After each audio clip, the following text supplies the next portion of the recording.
Okay, I'm actually going to try and make a video this time. I changed my chair, I changed the height of the camera, whatever. This is going to be maybe part 2. I don't know if I'm going to like this, as far as, a couple of individuals over the past few years who've suggested that I consider Islam, and some of the reasons why I don't.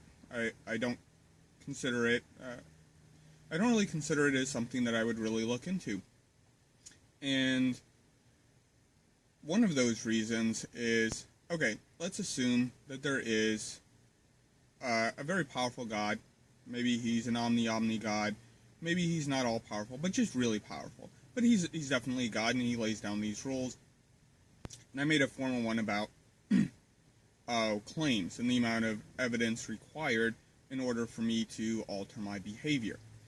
And since there's no more, there's not even as much evidence of the Islamic God as there is asbestos. Like, you can test for asbestos. You can have third-party labs, verify your results. There's no more evidence. There's not as much evidence for Islam being correct as there is for the presence of asbestos. There's not even as much. There's no more evidence to suggest Islam than Christianity, Zoroastrianism, the Hellenistic belief structures. So, since I can't intelligently make a decision based off of the evidence presented on which course of action to go with, I have to make other decisions. So my decision is to just keep living my life with, living with compassion and kindness and respect for life and those things. So let's say there is that God, or a God with lots of power who can send me to heaven or hell, assuming there are those things, and let's say that's a thing. So, two alternatives here. Either one, I live out my life the same way I'm doing. I get up to heaven, and God goes, hey, I think you got the important parts correct. You lived with compassion, you showed kindness, you valued life, and, well, I think you got the important part, so welcome aboard. The other alternative is I get up to heaven, and this God goes, well, I mean, you lived a life of compassion and kindness and caring about others and really trying to take that extra step, do that extra effort. This is either a very intelligent God or an all-knowing God, so he knows that I served 6 years in the Navy, much of it stopping weapon shipments going to Africa, to the genocides, ethnic cleansings, when I lived in Mount Washington in Pittsburgh. Basically, it was between about 8 people, various people who were down on their luck. They lost their job, they lost a place to live, and I just said, you know what? Come live with me. I have the top 2 stories of a Victorian townhouse, so just come live here. I got some food, not a lot. I'm not rich. I was actually quite poor at the time, which is part of maybe the reason why I just let all these people in my house. There was nothing worth stealing because I was that poor, and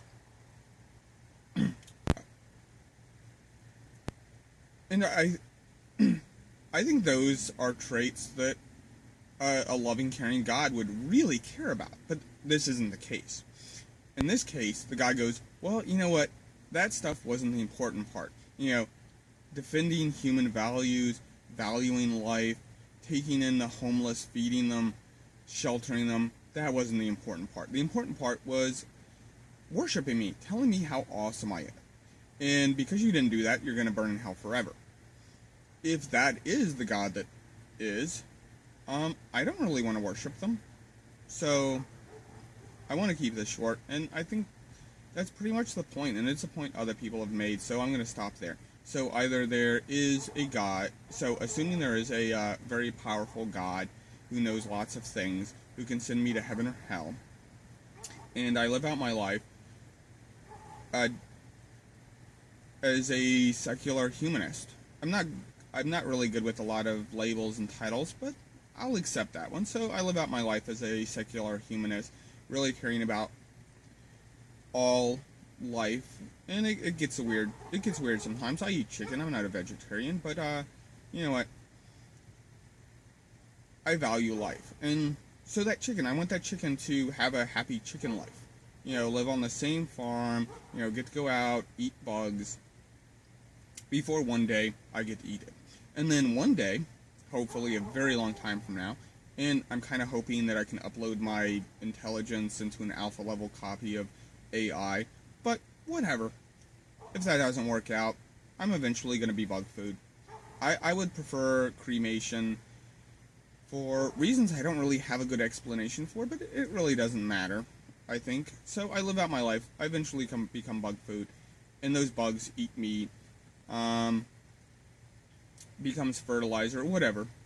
So I live that life, and either the God places the values, the importance on things that I place values on, in which case I would have worshipped him if he had given me any demonstrable evidence that he was around and that he had done these things, and I would be like, good job, dude.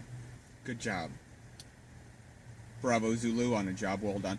Or it's a God that doesn't value these things that I value, in which case I don't value this God. If this God places ultimate value on worship and some interesting discriminations against large sections of the population based off of things he made them that way, but then I'm cool with him not liking me because I don't like him. Okay, like it, love it, hate it, share it, subscribe.